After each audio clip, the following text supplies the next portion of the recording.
Hello and welcome everybody to, according to Andrew, number 88, Elite Overproduction. Or Overpopulation, actually. So, in the last episode, there was one thing that I kind of missed, and that I thought it was interesting to potentially talk on this more and elaborate on this further. Uh, is the idea of elite overpopulation. So Churchin talks about it a lot. I think it's an interesting idea, and kind of maybe some ways to deal with that institutionally, structurally, demographically. I don't know. But ways to kind of make sure that you don't have too many people trying to fill the roles, because that's usually when instability kind of kicks in and creates issues. And we'll get into all that and why that's the case um, as we go along here. But um, the main reason that this is an issue is because society basically needs a way to expand elite institutions as population expands, or have as part of the process of being able to join the ranks of the elite, high enough death toll to either kill off or discourage enough of them to keep the ambitious population in check. Because when the ambitious population gets too large and there isn't enough seats at the table, as it were, you end up developing what is a counter. You end up causing elite fracturing, and you create a counter elite that usually ends up leading the rebellion of the overall population in the next war. So that inevitably kind of destroys you and all that stuff. So that being said,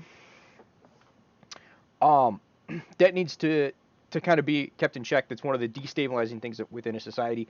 Um, Sometimes it's a good thing that destabilization happens, because uh, the society is too stagnant and too kind of stuck in its ways, and it needs kind of to be revamped and a new way of thinking about things. But that's not always the case, and there is enough. If your institutions are robust enough, in theory, they're adaptable enough. Of course, everything is corruption will seep into everything eventually, and the call of the devil and all that stuff will uh, worm its way and tentacles through the society and permeate it uh, to a point, and eventually it'll kind of reach that point. But just because it will reach there eventually doesn't mean that there aren't safeguards and other factors that you can take into account to make sure that that doesn't happen. um, so I don't exactly know what it looks like the way to contain these elites, but as I'm kind of talking here, I'll end up going through a couple of ways that it has been checked in other societies as a way to control things. So the Ottomans is a good example, and this was specifically for the top spot, the Sultan, and uh, the the Sultan traditionally had a harem or of concubines that he would um, end up having kids with a lot of different women, and then basically it was a competition to see who was left by the time that sultan died. So basically everybody could get the job. It wasn't an inherent you get to inherit this, and everyone was murdering and stabbing and backstabbing their way to the point of being able to take over the job. And eventually, by the time that happened, usually there was one guy left, and they got the job, and then the cycle continued. So that was a way to keep things in check. Worked for a long time. Uh, the thing that broke the cycle is one of the sultans uh, decided to that he only wanted one wife, and so that ended up kind of creating issues later down the line. But I think the next sultan ended up going back to the old concubine system. Uh, but yeah, and there's a lot of other issues that cropped up throughout Ottoman history. I'm not the best Ottoman. I'm not a huge autophile, I think is the term. Um, but that's an interesting kind of way of dealing with it. The Romans did it in an unstabilizing way. So theirs was kind of built, the Ottomans was kind of built into the cake. The Romans wasn't, but it was an effective way of kind of dealing with this. And they dealt with it through civil wars and Sulla's proscription. So basically, the civil wars murdered a crap ton of them. And Sulla's proscription is basically like, you're on this list, which means it's time for you to get executed, or have people within Rome come in and murder your family and take all your stuff. And so that ended up weeding down the Romans to a large degree. There was a lot of elite overproduction in the Hundred Years' War, and a lot of that was taken care of by overly zealous young nobles trying to prove their valor on the battlefield as a way to try to move up in their ranks and getting utterly slaughtered because of it. So that's a way to kind of deal with the problem. These events in general are destabilizing, however, and it may be better to have a formalized system for weeding people out. Of course, there will always be corruption by the devil, probably immediately as the system, and to an extent, this system already exists in our society, except it's through the devil, and it is that you sell your soul for fame and glory and all that stuff. This works great at not causing elite overproduction. This is not a good system, by the way. I'm not advocating for this system, but the way that the reason it kind of works, that the devil's bargain kind of works in a moral society, is because it does keep elite production in check to a certain degree. In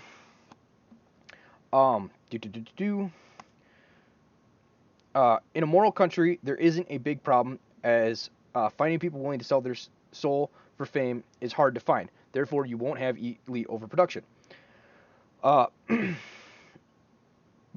now in our current society, we have elite overproduction and overpopulation because of an oversupply of immoral people willing to sell their soul for any modicum of power or fame or what have you. And it's an issue. While this certainly is a way to weed elites out, it is definitely the worst. Also, if we take that, also I'm adding as a caveat to this whole thing, if we take that all institutions are liable to corruption over time, that way we don't have to constantly go back to this corruption and the devil kind of sneaking his way into things. So if we take that all institutions are liable to corruption over time, we can effectively set the aspect of evil to the side for the moment and reintroduce it when discussing the ease at which the institution has the ability to be corrupted via its structure or other potential weak points. So we're going to assume, yes, everything is liable to corruption, but we want to kind of set that to the side, kind of figure out a structure, figure out a way that things could potentially work, and then reintroduce that at a later date to see how maybe there's weak points in our fortress, and see if we can shore those areas up, or maybe it's just something that we kind of have to deal with and live with, or have to maintain over time. Where are we? So, what is a way of weeding out elites to prevent overproduction without generating instability via counter-elite movements? That's the overall goal. The most straightforward way is to kill them off, but this is messy, and it simply keeps the numbers in check, and is bound to create resentment and counter movements, and it doesn't get you the best of the best, right? Like the Romans had a lot of competition, and yeah, they had a lot of death and some other issues and instability moments and stuff like that, but their process for getting to the top of that hierarchy made it so that in general, the best got there. And that's what we want. That's what we're aiming for. In this, I guess, idealized society, this thing that we're kind of shooting for, and kind of thinking in our heads, if you could build a society, what aspects, what various things do you want, would you implement, and things of that nature. Basically, I'm trying to think of ways to address some of the issues and the cyclic nature, and you don't necessarily want to get rid of the cyclic nature at all. Trying to undo nature is a problem, but if you know that these trends exist, is there ways to mitigate or reduce the impact or potential society collapsing calamity of these events that Churchin and stuff like that talks about in structural demographic cycles?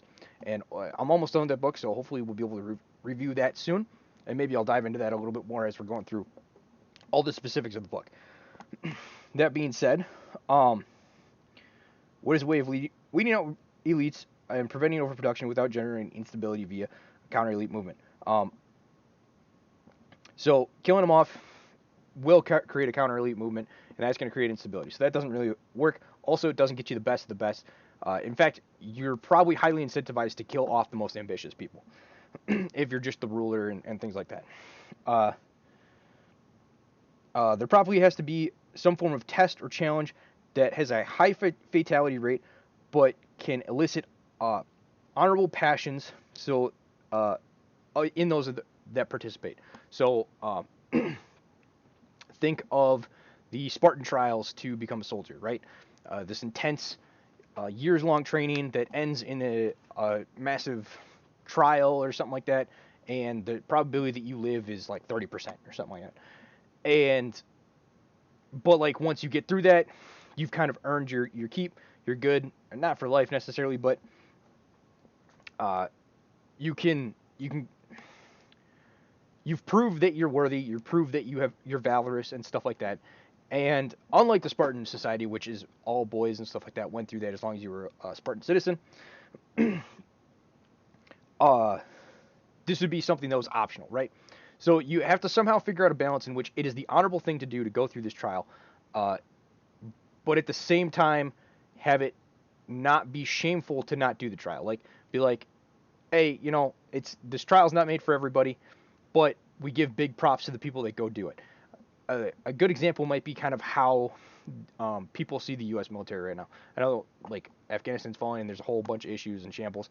I don't generally cover current events, so I'm not going to get into that now. But generally, within modern U.S. history, and probably U.S. history in general, serving in the military was seen as an honorable thing that you did, and especially since we went to an all-volunteer army, it was like it was a trial. It was something that people didn't have to do. They could choose to do it. If they did choose to do it, they were kind of seen as, oh, you went and kind of did this noble or honorable thing that was really hard, and you put your own life at risk to defend freedom and all that stuff. Whether or not that's true doesn't matter, or just kind of like a spell that's crafted on people to get them to join doesn't matter. What is important is that it creates a reason to go into the military, but not there's no shame within the society of not joining the military. You compare that to basically how Britain treated conscription during World War One, before they instituted a draft, and it was, you should join, and if you don't join, we're going to shame you. We're going to go around with these women that are going to put white feathers on you and pin you with a white feather, and basically say, "Oh, look at you! You're a coward for not going over and dying in a trench." World War One, pretty brutal. So, like, those are the two differences and ways of looking at it. Instability is undesired. So we want to create something that's has the feeling, the aspect of like joining the U.S. military, but not being required to join it. Equally, it needs to be seen as a challenge for some, but certainly not all, as there is no shame or stigma in not attempting this bloody path. This eases the sting of the sons of nobles and elite houses falling out of that status and choosing not to go that route. Because you don't want everyone in your society to go that route, especially if it's got a high mortality rate, because you don't want everybody to die in general. Another way of easing this sting is it would be helpful if these men had a place to go that didn't make it feel like a downgrade. So a good avenue or route for these men would probably be like going to university, right? So you have this really hard trial kind of path that you can go. You're probably going to die, but if you make it, you get to run society. On this other path, you're not going to die, but you can live well. You can have a good job, paying job. You can be a productive member of society and things like that. So this other direction, you get to you can fulfill your political ambitions and things of this nature. The other side, you're not going to get any political stuff. You're not going to be involved in politics at all, but you can make a good living being like an engineer, a doctor. Lawyer probably ties into the political thing a little bit too much. I'm not exactly, that's a gray area. I'm not sure where that would fit. But those kind of things. And this is probably way too logically thought out to naturally be a thing that would develop within a society. But we're looking at like what could maybe people ideally do, or what are some things that look like this that have developed over the years. And that way, people, as they form more institutions in the future, can make those decisions to include or exclude certain things based on lessons from history. And apparently the 10 people that are going to see this video, that's probably not going to influence anybody, but on the off chance that it does have some impact down the road, that's kind of cool. Do. So, so AKA the nobility would basically be moving to the middle class and have a lifestyle that is desirable, so that nobles naturally weed themselves out. You got your educated jobs that would fit the bill. Um, Useful degrees like medicine and engineering. Political science stuff would be reserved for those that pass the Culling test. Ideological stuff in the hands of those that are technically the failures within the current political order is dangerous and should be avoided at all costs. The challenges, uh, oh, and the reason you don't want that is you don't want, you know, I mean, we kind of see it right now where the people that don't make it are the ones that generally form the counter elite movements. You have a lot of, a lot of the SJW blue haired type people are basically our college system right now is producing a massive amount of uh, extra what would fall into bottom level nobility, and basically people are going to college to make it into what is effectively the nobility in America. And there is no jobs for these people, so they effectively have to fall out of noble status, and it cost them a lot of money to do that. They gambled and they got their gender study degree or political science or like a million other things that just didn't really have any real application within society, and now they're working at Starbucks and they have unpayable debts and all this stuff. So that breeds resentment. On top of that, they were taught an ideology that doesn't really fit within our current society and actually is kind of a counter to our current society. So they take all of that energy uh, and what is it? They channel that into counter elite movements and things like that. That's where you see all these protests and all this stuff, um, and all this stuff that generates issues. Emsworth, Britain's impressment in Napoleonic era was great as well. Yeah, so that's another one that fits into what was I talking about? Into an aspect I was talking about earlier. I'm trying to remember exactly a frame that works out too. Where was I? So yeah, you don't want the people that are not being the most successful in society. I'm not saying you have to like go full Japan and make it so that nobody has access to any of these ideas, but like, limit it a bit. Because it's dangerous. And the thing is, in today's society, is that even possible?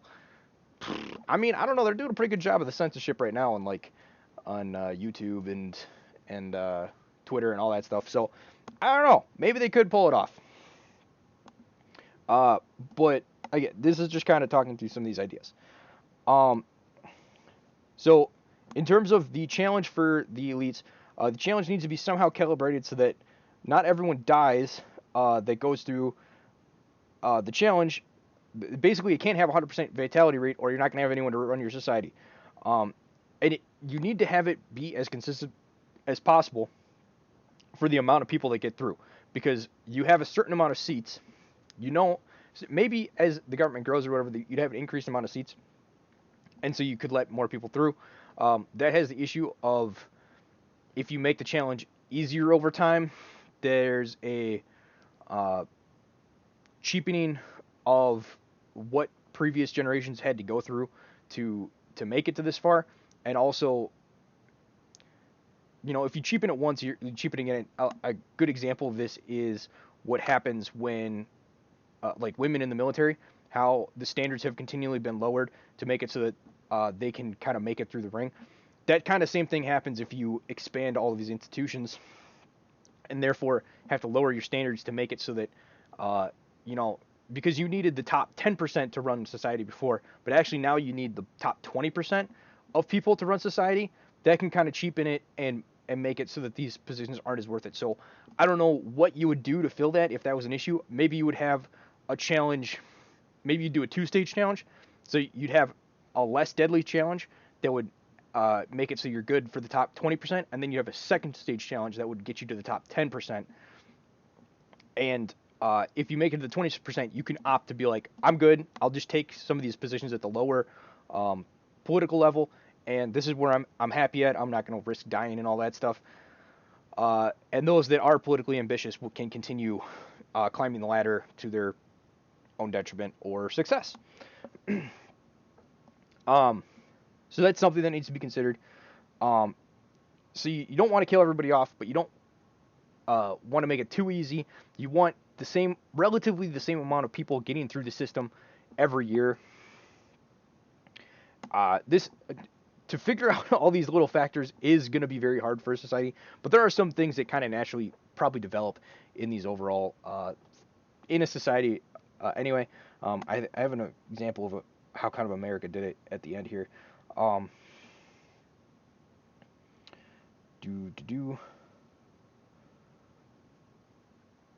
Uh, too much competition. Oh, and then once you get people into those, another reason you want it to be consistent is you don't want too many or too little people feeding in. So I talked about what happens if you have too little people. It kind of cheapens it, makes it so that um, the competition for those chairs isn't as competitive, and therefore you're not getting your best out of people.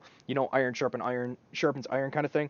On the same side, if it is too competitive, it's going to lead to instability, and you're going to have people shooting each other on the Senate floor like they did back in the Civil War days, and a whole bunch of other crazy stuff. So you want, if you can, you want that level of competition to be like just in the Goldilocks zone, right? Not too much, not too little. This nice sweet spot, and you want that to be maintained over time. Is that possible? No idea. Uh, do to do.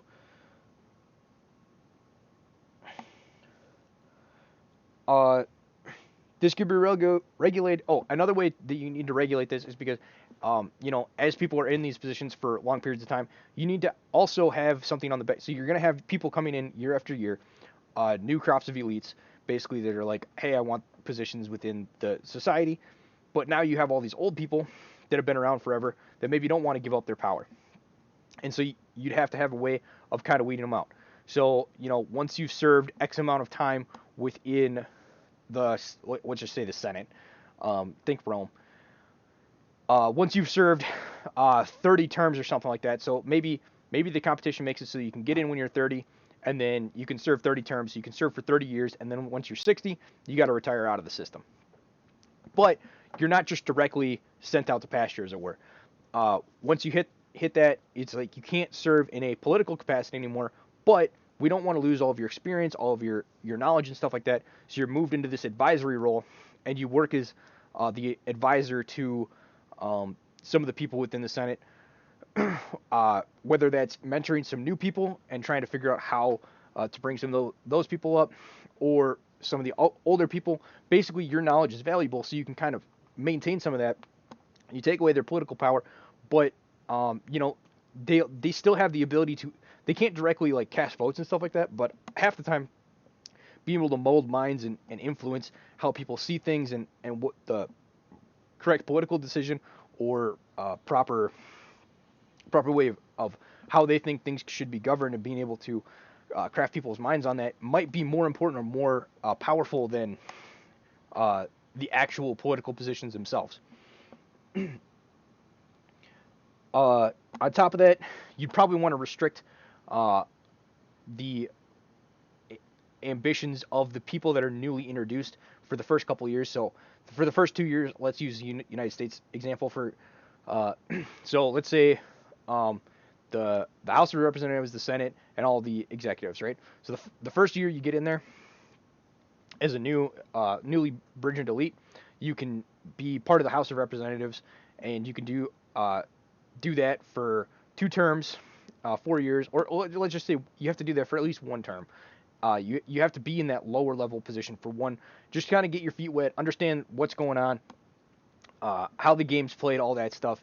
And then once that's taken care of, then you can apply to basically any position that you want. You want one of those Senate spots, go for it. And this will kind of mitigate and help ease some of the tensions, work people into the system, make it so that it's not such a crash course, especially since we don't know if the trial and stuff like that will necessarily correlate to the work of politics that they're going to be doing, which might end up causing some people to make it through the trial and then drop out because they're like, they're great warriors or something like that. They have a history in military command, but they hate the pencil pushing and the you know, backstabbing, back talking type stuff of politics. And so that's just they're like, you know what, this ain't for me. I'm gonna go do something else. So that's another way that people will maybe filter out. Though that's probably got a sting to be like, ah man, I risked my life and limb to get here, and I don't want to do this. um, but hey, to each their own. uh, so getting back to the shape of the actual test, the test should take something, might take the form of something like a duel, because at least 50% of the participants will survive, right? So you have a duel, let's say walk 10 paces and shoot type of duel. In theory, 50% of the people would survive. If you're thinking old school duels, most people survive those. Um, there were periods in time where there was a high fatality rate in like I think the 1600s, when again there was elite overproduction, and a lot of them were killed off in duels and stuff like that. But in general, duels were not a high fatality type thing. You would graze somebody, or it was basically like first to draw blood kind of thing, not first to murder somebody. um, the problem with this is it lacks a kind of rite of passage vibe that I think would be important for maintaining it as an institution, kind of developing that desire for people to go through it and risk their life and limb to get this higher level thing, and also see it as something prestigious, but also, uh, something that's maybe not designed for everybody. Serving an officer of war might be a good test, but that implies that you need a war basically constantly, and that typically bankrupts a country in short order. See America. So that's not really viable. I'm sure there are a million good answers that would all work for this question, so probably just leave it to the people and the customs and their cultures to decide as they kind of develop. But having these kind of ideas in your head when you're developing some of these type of institutions, and as they happen organically, if you have these ideas in your head, the organic things that happen as they develop will hopefully kind of move them or craft them in such a way that factor in some of these considerations. Um, so, as a last little thing, apparently, this is from Age of Discord that I was just reading. So apparently, in the early 1900s, America did this by limiting college enrollment. So, through things like accreditation, they were able to have the amount of medical schools, moving the bottleneck and point of competition to admissions and not the open market. So basically, what they did is they made it so that they're like, oh, we have too many people, too many physicians in the open market.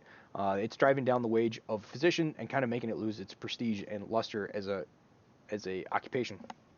So to combat this, we're going to cut back in the amount of medical schools and limit the amount of people that can go and get that degree. And then once they have this degree, this is something that libertarians complain about like accreditations and licensure is basically artificially inflates the value, and it does. And part of this is because of it's supposed to be like an elite status type aspect to a certain degree. So anyway, they're able to decrease that and so that increased the wages of physicians,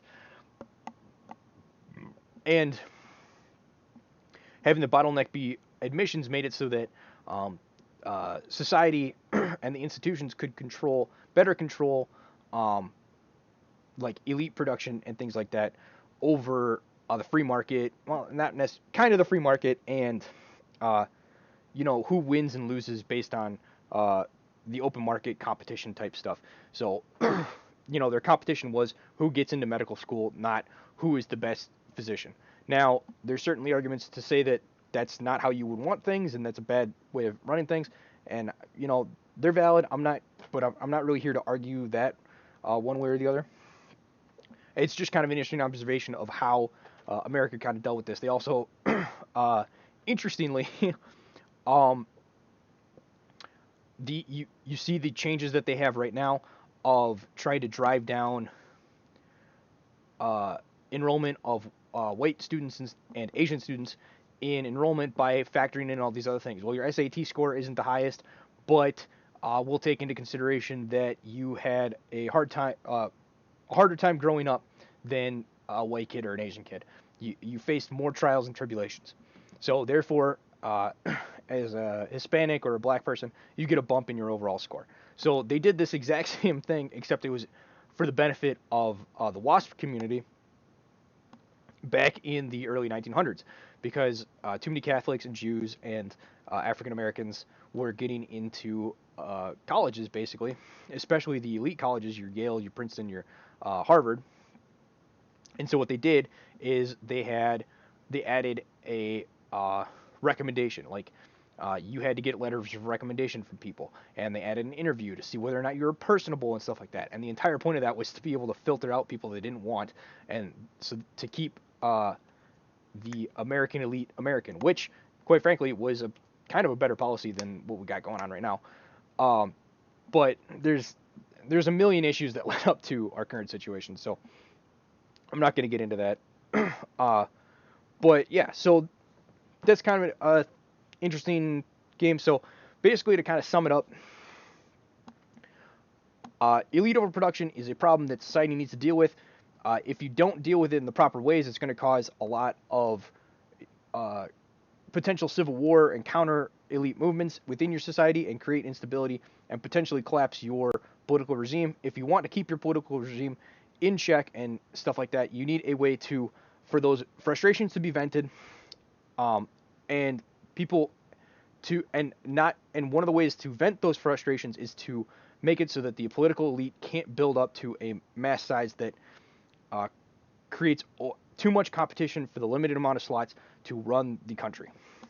So to do that, you can create a basically weed out system that either discourages elites from going and seeking these higher offices, or has such a probably more and than or uh, has such a high kill off rate that the amount of people that reach that endpoint is within a manageable level within society. There's a lot of ways you can do this. If you think a lot of the tribal rites of passage from back in the day, uh, whether they were running um, like dangerous paths, or you had to succeed in your first hunt. There's a million different examples throughout society that you can use. But figure out what works for your society and implement that, and hopefully create the the aspects that make it so that it is a strong institution that won't get undermined and destroyed over time, and that doesn't cause pressures from other spots that's going to either cause it to collapse or burst or something like that. You want it to be a robust institution. So that kind of sums up my ideas on that whole thing. Thank you guys for watching.